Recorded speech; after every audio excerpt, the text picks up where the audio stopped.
virtual walkthrough on a Forest River Alpha Wolf. We are starting the back. We are hardwired for pre-wired for a backup camera. Does not have one, but that's okay. It's a separate purchase and they're not terribly expensive. It does use power from those marker lights up there, so the running lights on your tow vehicle need to be on for the camera to work. This rack folds down very simply. Pull these pins out. Pull this larger pin out. Do the same thing on both sides. And then it folds down. It'll pivot on this pin, and then you repin it back in here. It does have a, I believe, 200 pounds including the spare tire. So 200 pounds minus the weight of the spare tire is how much you can put on your rack. Bumper caps come off. It's going to be the perfect spot to store your sewer hose.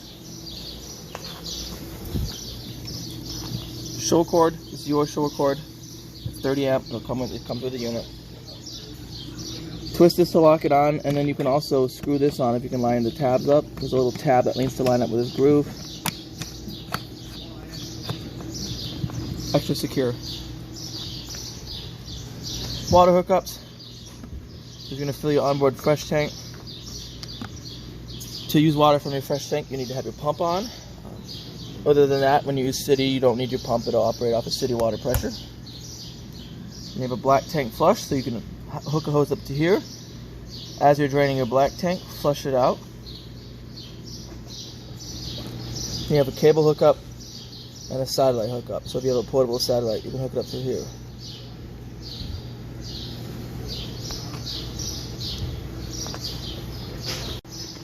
And right down here is your dump station. One on your left is your black tank, one on your right is your gray tank. Your black tank is your toilet water, your gray tank is like your shower and sink water. Always make sure these are pushed all the way in before you take your cap off, and then I always recommend doing the black tank first and then doing your gray tank so you can flush out your hose. All four corners you have your stabilizer jack so you can stabilize your unit. There'll be a crank with like a 3/4 inch socket built on the end of it, or you could buy a 3/4 inch socket with an adapter and you can run these with a drill. If you're doing it like that, or even if you're doing it manually, I do recommend lubricating these a couple times a year. Just all the moving parts, and there's a threaded rod in there that you want to lubricate. If you're going to go ahead and, use them with a drill, lubricate them more often because you're spinning them a little bit faster than they're meant to be. Outdoor shower, so you do have hot and cold outdoor shower. Spray your feet off. If someone's taking a shower outside, you can take one outside. Slide seals, every once in a while you're going to inspect them. Make sure they're not dry or cracked or anything like that. If they are, come take it in and we can do what's called a slide out maintenance. Or you could buy the necessary materials to do that yourself.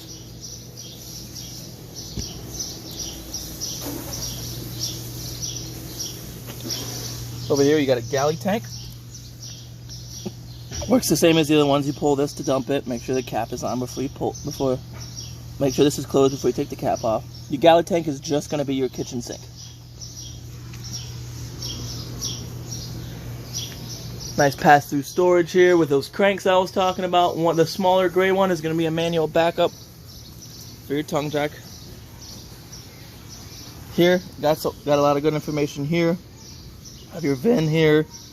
Gross vehicle weight rating right here. Cargo carrying capacity and stuff like that is down here. The most important one for me usually is that number right there, 65 psi. That's what we check them at too. But I definitely recommend checking that tire pressure before you tow this vehicle, before you tow it on any trip, every trip. Check it before you tow it. Right here, got a big battery. I believe this is a Group 27. They might have put a 24 in there. You know what? Usually we put 24s in there. Group 24. That's just the battery size, so then we'll make sure that gets put back. Oh, there we go. Anyways, in the winter I recommend taking your battery completely out, storing it somewhere a lot warmer than being outside all winter long. A garage, basement, shed, anywhere is better than being sat out all winter. Some docking lights, switch right here. Turns on these nice LEDs up over there.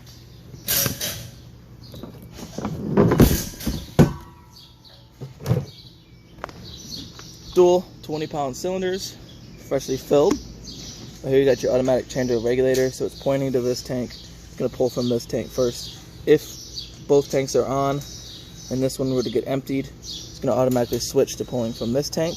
However, this selector, because you can rotate this, that doesn't move when it switches over. So you have a, it doesn't tell you when it does switch. So just keep that in the back of your mind. That's something you might have to look out for, because you could still think you're running on this tank, but really you're halfway through this one and you're almost completely out of propane. So keep that in the back of your head. And some people think if you put the selector directly in the middle, it's going to split from both tanks equally.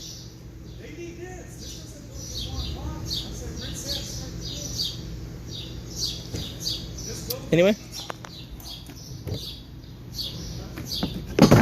you don't have to take this cover off to access your propane. You can unscrew these and flip them to the side and get to the top. It's just easier to demonstrate. Got your seven-way right here. This get hooked to the back of your truck. That's where allow your trailer brakes and lights to work. Chains, obviously you cross them when you hook them up, so create a cradle to catch these. This, if it were to fall off of your truck, which I've never seen a trailer get disconnected in person, especially here. Breakaway, this will get hooked to the back of your truck. So again, if the trailer would come unhooked from your hitch work and whatnot, it's going to pull a pin in a box tucked back in there, activate the brakes on the trailer. Right here, you are pre-wired for solar. It doesn't have the solar kit or anything. You have to buy the kit, and then all that'll do is trickle charge your battery. So you can go to primitive camping somewhere and at least run all your 12-volt appliances. There's those cranks I was talking about. Light switch, LED lights in here. Battery disconnect. So if you turn that, it's connecting your battery. See how it's pointing up, so you're on. So your battery is connected to the unit, so now it will receive a charge. So if you want this plugged in during storage to charge, because some people have the ability to plug their unit in during storage, you want this to be on. If not, turn it off so it doesn't drain your battery during storage. Alright. Water heater. Very simple to use. The only thing you folks will have to do is put your anode rod in here. This is your anode rod. This is going to start deteriorating because this is it's what it's meant to do, absorb the minerals and stuff from the water. When you have about 25% of the material on this remaining, there's a rod in the middle. When 25% of it is remaining, get you a new one. 1 1/16 is the socket size, and then this gets put in right in here. You will. It'd be easier if I took this door off. Hold on. There we go. Right in there. Just get it tightened by hand and then snug it up the rest of the way with a wrench, or a ratcheting wrench with a socket is what I use. You're good to go. As soon as you put the plug in and tighten her up, when you hook up water, she'll start filling, whether it be from your fresh tank or your city water. And then if you want it to on electric, there's a switch down here you have to turn on. Right now it's set into the off position. So this is gas and electric. Just make sure you do have water in it when you run electric. Now, I definitely recommend draining it after every trip. Speaking of draining, I did forget to show you how to drain your fresh tank, so we'll go back over there and I'll show you that. But just like your fresh tank, your water heater, you don't want holding water for long periods of time when you're not using it, so you're going to want to drain it. So shut off all sources of water, open up your pressure relief right here. Water will squirt out. As soon as it stops squirting out, snap it closed, then you can take that out. If you neglect to do this first, you're going to get a bath because all that pressure is going to come out here. And then make sure you clean down in here and then up in there.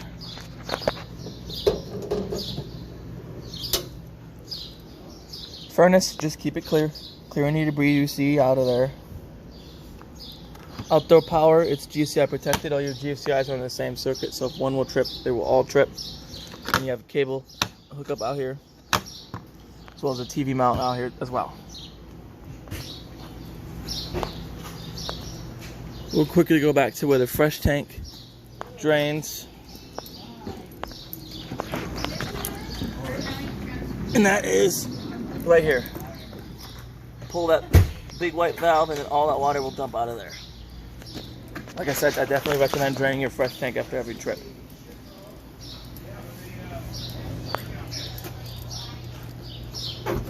Outdoor fridge, little mini fridge. It's pretty big actually. This will only work when the trailer is plugged in, unlike your fridge on the inside, which will operate off of propane as well. This will only work when you're plugged in. And then you do have a nice sink out here, lights right in here, and then light there, and a pull-out mini drawer right here. All right, that's pretty much it for the outside. Oh, one thing, you do have a propane quick disconnect right there, so if you have a portable grill that works with that, you can use that. And we'll come on to the inside. We'll start with your monitoring panel right here. You can read your battery. Battery is always going to read that full when you're plugged in. You can read how full your fresh is. Your black. You do not have a second black, so ignore that. Gray, and then gray 2. Gray 2 is going to be your galley, which is your where your kitchen sink drains into. And you can turn on and off your water pump here. Water heater, if you turn the switch on in here, it just does a gas. Inside LEDs, which do decorative blue LEDs above your slide out. Outside LEDs, turn those on, and then you use this knob right here to adjust the brightness of it. And then turn it back off here.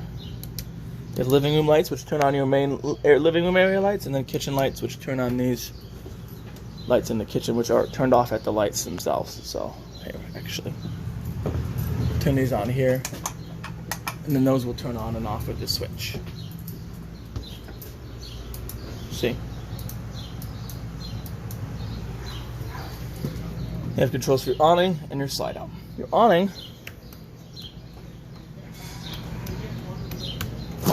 down is out. Does not stop automatically, and you have to hold the switch down. It's not like a one-hit thing. You have to let off the switch when it's all the way open, and we'll show you what it looks like when it's all the way open. There you go. You see that bare tube? There should be a flap. We'll make sure you guys see what it looks like. Sometimes you have to roll it back in just a hair to get the flap to be free. There you go. You see that bare black metal tube? There's a white sticker you can see over there, and then the flap's hanging down. That's all the way out. They are adjustable.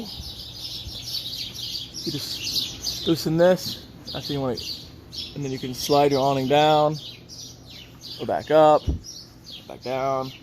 Then you tighten it back up, so you can pitch the one end down, so you can have water run off to the corner, so because it's a little bit lower if it's raining a little bit. If it starts storming real bad, you can also adjust it on this side too. If it starts storming real bad, roll your awning in. You don't want, so you can adjust them about as low as they go on both sides. If it starts raining real bad, you don't want this awning out during a rainstorm, a real heavy one, because the wind could tear the fabric or bend one of your arms. So if it starts raining real bad, roll your awning in. And then if you roll it in while it's wet, as soon as you get the chance to, roll it back out, let it dry off, because you don't want it holding moisture. Yeah. And it's nice to have a power awning. These power awnings are nice to have.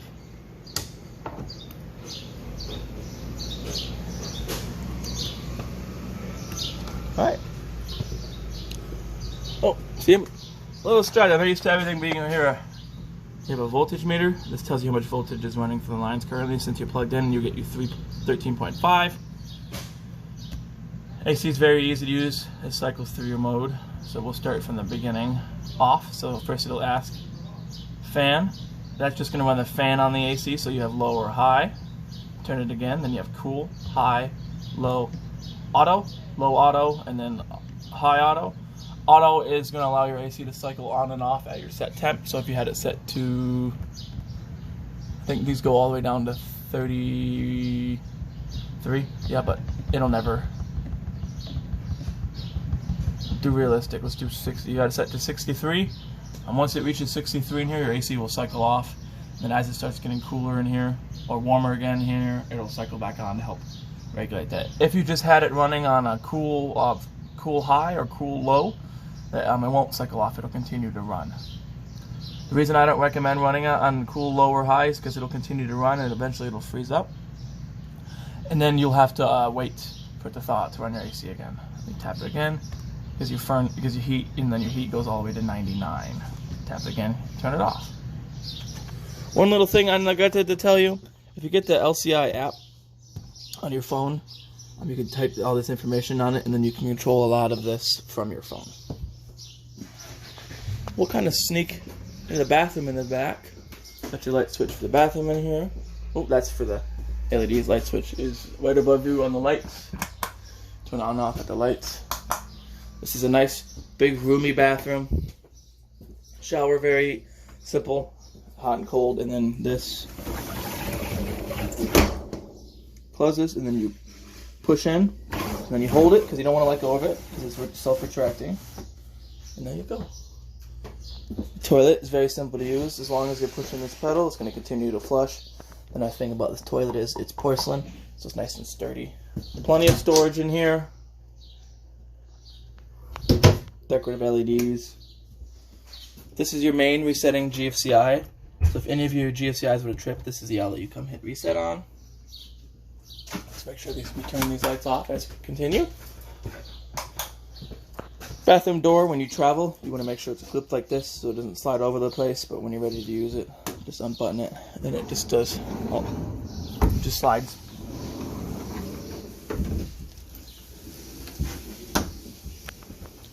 Couch right here turns into a bed. You can remove these. You remove both of those, grab up underneath, lift up, and kind of pull it towards you. She lays flat like a, call them jackknife couches. Just like that. Yeah. Over here turns into a bed as well. Lift the table up, pop them legs out. Set the table down on these little shelves right here. Then reorganize your back cushions to fill that area and create a nice platform to sleep on. Spot for a TV. This is one of those mounts. Sometimes there's two, sometimes there's only one, but you can buy these. So if you wanted to have a TV in here and then have another TV set up with another one of these mounts that you can, when you get to where you're going, carry outside and mount it outside, or you can just reuse this one and unmount your TV in here and bring it outside. Spots to plug your TV in. This will mainly be for audio from your radio, even though there's a video component. It's mainly audio. Yes. And then another GSA protected outlet, a coax outlet to plug your TV in, USB ports, those are just for charging. Come down here. You have your radio. If you tap it on to turn it on. Volume here. Oh, that's the volume, sorry. Change your channels, radio channels, or skip songs when you have your phone Bluetooth this. You have zones, so if you turn zone 1 off, it'll just be the outdoor speakers. If you turn zone 1 back on, and then turn zone 2 off, it'll just be the inside speakers. Very easy. Then you have AM, FM, USB, Bluetooth, and then you can select your source, auxiliary, and whatnot. And then right down here, you got these numbers, push and hold. Those are presets. You can use those to push and hold to save a preset. Then you have a headphone jack, auxiliary port, HDMI pass-through, which isn't used on this because there's no HDMI cord coming out of there. And then USB. I believe the USB does interface with this, so you can hook your phone up via USB. Right down here is your pre-wired for the Wi-Fi one control hotspot, but you don't actually have the Wi-Fi thing. It's just prepped for it. Fireplace down there. You should have remotes for both your radio and your fireplace. Let's see if we can't find those. Yep, right down in here. And then there's that other mount, so you do have two of those mounts.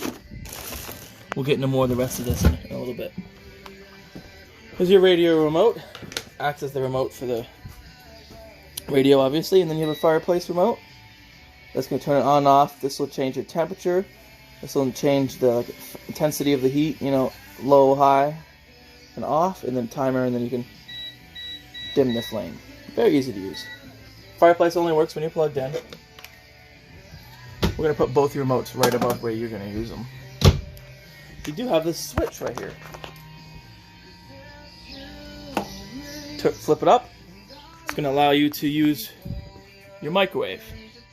If you flip it down, it's going to allow you to use your fireplace, I believe. Usually it's that way. Let's see. So. Yep.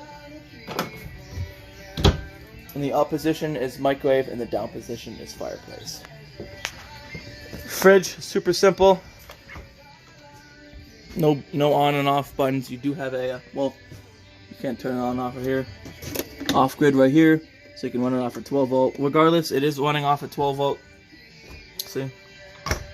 12 volt. Since this does unit all, these trailers have converters, and what your converter does is it converts 120 to 12 volt. Don't think that when you're somewhere your fridge is going to run out of battery. It does operate off at 12 volt, but since it's plugged in, your converter is going to keep supplying 12 volts to it. The nice thing about that is doesn't run off of gas or anything like that, so you don't have to worry about having gas ready if you're going to go camping somewhere without having 110 power.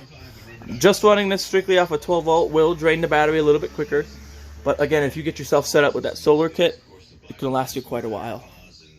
Right down here, breaker box. All your breakers for your 120 volt appliances. All your fuses for your 12 volt, so you have some 15s and 240s. Right below that, a carbon monoxide and propane gas alarm. That's hardwired 12 volt system. There's no batteries you have to worry about changing. You do have a smoke alarm right above the entry door. That uses 9 volt batteries. Microwave only works when the trailer's plugged in. Other than that, it's like a basic microwave. Light and then a fan on there. They usually take a little while to kick on. You can hear that kind of like spinning up. Folding black glass cooktop right there. Turn that to high. Twist your big sparker there. They light right up. All these knobs. Oven works a little bit differently. You turn that to the flame, push and hold. As you're pushing and holding it in, you go down underneath there. You can see the pilot. You're going to twist that sparker as you're pushing and holding that knob in on the flame for the oven. And then twist the sparker until that pilot is lit. Once it's lit, you can then turn that to your desired temperature. If you turn it off to the flame, it shuts your burners off but leaves your pilot on. Definitely recommend turning your pilot off before you go to bed or before you leave the trailer unattended. Light switch here does the lights on the knobs as well as your oven light. Bedroom door, same as the bathroom door. Make sure you lock it when you travel. Here is going to have all your manuals and that extra little parts and then that mount and whatnot. So I definitely recommend kind of reading through some of your manuals. Bedroom, spot to mount a TV backer right here, as well as power. Where you have your booster. If you're going to use your antenna, this works for all the TVs, not just the one you have in the bedroom. If you're going to use your antenna, make sure that's on. It's a built-in digital antenna, so there's no cranking up or adjusting like old school ones. Or if you're going to use cable, you turn that off. If you do have hooked up through satellite on that box on the outside, you're going to swap it to this one so you can have satellite. Lights for the bedroom turn on and off at the lights themselves. Both sides of the bed you have outlets and USB ports. This USB port looks a little differently. The USBs are right there, but this is pre-wired for a charger for the Furrion brand wireless speakers, which we do sell here. And then you do have some storage underneath your bed. Alright, well that concludes your video walkthrough on your Forest River Alpha Wolf. Hope you folks enjoy using this trailer a lot. I like these Alpha Wolves, so I hope you do too. Hope you found the video informative. Goodbye.